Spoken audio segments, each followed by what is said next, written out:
Taong ito ay puntahan naman natin si Corina Sanchez live. Kasama po ang Pamilya Web mula sa Parañaque. Corina? Maraming salamat sa iyo, kabayan. Mga kaibigan, narito po tayo ngayon mismo sa residence o tahanan ng mga web. Kami po'y humihingi ng paumanhin sa kanila na kami nakagugulo dito pansamantala dahil aligaga po ang buong bayan sa naging desisyon ngayong araw na ito. Magandang gabi po sa inyo, Ginoong Senator Freddie Webb, and of course, ang bagong laya, BL. Bagong laya na si Hubert. Siguro ang unang tanong dito ano ang pakiramdam? Hindi naman siguro lahat tayo nagkakaroon ng ganitong klaseng karanasan. Senator, ano ang pakiramdam mo bilang ama? Freddy na lang, Corina. Freddy. Okay. Dahil kami naghintay ng 15 years and 4 months dito sa araw na ito. At kami nagtiwala na darating ito. Sapagkat sa nakita namin, yung takbo ng kaso na the prosecution was relying mostly on the testimony of supposedly eyewitness Jessica Alparo. At alam namin na dalawang testimonya niya, she's not a credible witness. The fact remains that if you look at Hubert right now, ang description niya kay Hubert, no, pag binasa mo doon, hindi niya talaga kilala eh. Ang sabi niya, Hubert is 6'1". My son is only 5'9". Hubert is mestizo. You look at his complexion, he's brown, he's dark. And then, tignan mo sa mukha niya, malalaman mo isang bagay na hindi niya pwedeng makalimutan na hindi sabihin. May nunal siya sa left cheek niya. Freddy, bakit parang hanggang sa ngayon, kahit na acquitted ng iyong anak, parang meron ka pa ring compulsion. Parang gusto mo pa rin ipaliwanag, gusto mo pa rin depensahan ang naging desisyon ng korte. Bakit? Marahil, nanatili na sa isipan ko, no, na ang mga tao nung panahon na yun ay nadala ng emosyon, no? Dahil sa, I have to tell you the truth that there was so much negative publicity na tumama sa amin na ang tao ay, they forgot, no? They became very judgmental.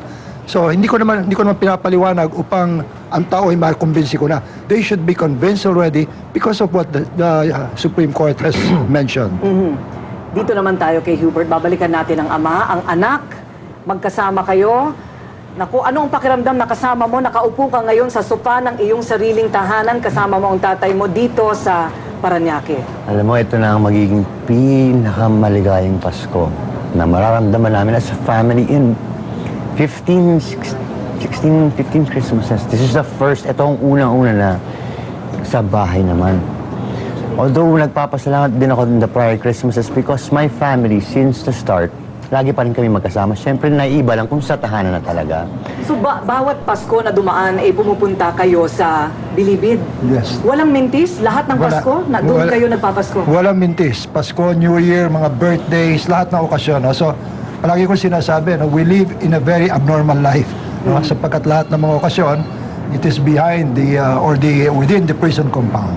Hubert, sa iyong puso, sa iyong isip, sa lahat ng aming naging panayam sa iyo sa nakaraang 15 taon, parati mong sinasabi, ako ay inosente. So ang tanong ngayon ng tao, kung nakita ng maestrado halimbawa na ikaw ay inosente, paano mo natiis na nalalaman mong wala kang ginawang masama, ikaw ay nakakulong 15 taon sa iyong buhay, sa iyong kabataan, ang nasayang, naipit, nakakulong doon sa loob ng Muntinlupa? Alam mo, Corina, masakit talaga kung iisipin mo yung panahon na nakuha sa'yo, hindi ba? Yung tunay na lakas ng gagaling, talaga yung una sa kanya talaga kasi maraming, yung pamilya ko nandun, pero hindi lagi nandun, di ba po? Pero may mga pagkakataon na talagang malalaman mo nandun sa katabi mo. Yung pangalawag dyan, yung nagbigay sa akin lakas, yung pamilya ko. Ang tinitingnan ko, yung pamilya namin magkasama pa rin hanggang ngayon. Tuwing Pasko, tuwing bagong taon. Natuto kong tignan kung ano yung mahalaga sa buhay kasi madali tayong maano sa pangangailangan, mga gamit. Pero pag titignan mo, ano pa ang importante sa buhay? Ang importante kung ano ang meron ka. Ang pinaka-meron ko na marami sigurong wala ay yung pamilya ko. Meron akong ama na nagmamahal, na nag-alaga, yung mga kapatid ko, yun po ang pinakamahalaga sa lahat. Nung unang sinabi ng ng court representative na ikaw ay wala ng sala. Humagulgul ka sa iyak. Anong pumasok sa isip mong unang-una? Hindi ako magagulo sa harap. Umiyak until nakita ko yung kapatid ko. Kasi 15 years di ba? They're doing this for me and for us. So, sa tuwa yung iyak naman. Tsaka di ba? Hindi ko alam talaga talagang parang ang laking relief Nanghihinayang ka ba sa nawalang mga taon sa'yo, Hubert? Siguro sa maliit na paraan, pero tinitingnan ko yung mas mahalaga na lang. Marami dyan na hindi nga nakakulong, pero hiwalay-hiwalay naman ang pamilya nila. So kung papiliin ako, sige, okay lang kung makukulong ako, pero kasama yung pamilya, papakulong na lang ako. Kasi mahalaga ang pamilya. Hindi ko alam ang gagawin ko kung wala sila. Sinabi niyo kanina, Freddy, Hubert, na kayo'y masayang-masaya sa naging basehan ng desisyon. And pinapaliwanag ni Hubert na ito ay dahil sa, ayon sa inyo, ang desisyon ay nakabase sa batas at hindi dahil sa technical na dahilan. Ano ang ibig sabihin nito? Well, yung technicality is yung final din namin, which is the loss of the semen, no? It's a DNA. That is technicality, no? But ayon sa batas, ay ang korte ang nagsalita na that they accepted our documentary evidence, which both courts, no, the lower court and the regional trial court, or rather Rejected. the Court of Appeals did not accept, no? Dito ay tinanggap nila at nakita nila na talagang may basehan ito. So, Corina, just for clarification, I'm not again trying to defend our position here, no? But it has to be clarified that since day one, we had already been saying Hubert Webb is in the States. All we were asking was, sana magpadala kayo ng tao, checkin yung papeles niya at malaman nyo na talaga nandun siya. Magandang paliwanag din kanina ni Hubert. Bakit ka masaya sa desisyon, Hubert? Kasi yung decision wasn't based on technical. Sila nagsabi na kung ano talaga yung ebidensya. Alam mo, Corina, since before, nung nagkakahiring kami, hindi ko nila ginagalaw yung mga ebidensya namin. Nagtataka kami, bakit ayaw nyo tuwan ng pansin yung binibigay namin? Sa lahat ng pinakita namin, lisensya, cheque, ganyan, na sinabi po nila na hindi totoo, kinalikot, o bininiobra, ni isa po hindi nila ginalaw. Yung tungkol kay Jessica Alfaro. What about Dahil it? sa desisyon ay nakabase doon sa Oo, dahil sa yung character ng ano. True, sinabi nila, yung mga witnesses namin, talagang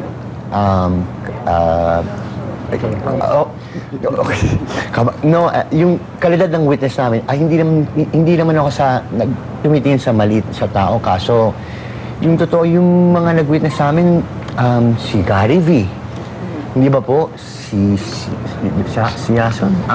Domingo Siason. Domingo Siason. Ito yung mga tao na ito, hindi naman nagtataka napapayaran ka, Anong plano mo ngayon? Hindi ba tinanong na kita, nakakulong ka pa noon, ano ang gusto mong gawin pagka ikaw ay nakalabas? Bumili ba ng ice cream? Mag-swimming sa dagat? Tumingala lang sa langit hanggang kinaumagahan? Ano ang balak mong gawin? For now, talaga, dami kasi talagang yung Christmas, nakafocus na ako sa Christmas, pero meron akong sarilang long-term na gustong gawin, pero it's much later on. Pero ngayon talaga, ang Christmas with the family, finally. Ang hirap ano yun. Alam mo, Corina, let me tell you something, no? This happened about 2-3 weeks ago. Sinabi ni Hubert sa akin, no? I'm surprised, no? First time niya sinabi, no? Dad, tingin ko makakalabas na ako. Paano mo alam? Basta I know it will come. Nararamdaman na daw niya na siya lalabas na dito. In fact, as early as 3 weeks ago, gusto niya iuwi na namin yung mga damit niya. Sabi ko, anong gagamitin mo? Hindi, lalabas na rin ako dito. Pangitain mo, Hubert. Before pa, at Sunday sinabi ko, alam mo, I've never been so sure, basta alam ko soon.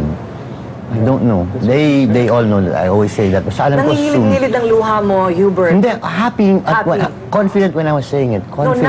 Now. Nangingilig ang luha nandyan mo. nandyan eh. Dahil hindi ka pa rin makapaniwala. Ang nakikita kasi yung hard work ng family ko na, it's finally paying off. Nakikita mo yung resulta na tapos natutuwa ako sa talaga nakita ko yung I don't know how to express how important it is to have a good family structure. Kami lahat magkakasama pa, lahat kami buhay pa, lahat kami walang sakit, lahat kami healthy. For that, Corina, we'd like to Oo, thank the Lord. the Lord. The Lord talaga. we placed our trust in Him.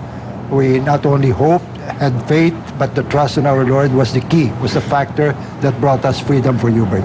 We Marami- always yes. we always pray every even lunch. My dad kasi since we were young, sinanay kami na tuwing Sunday, mass kami.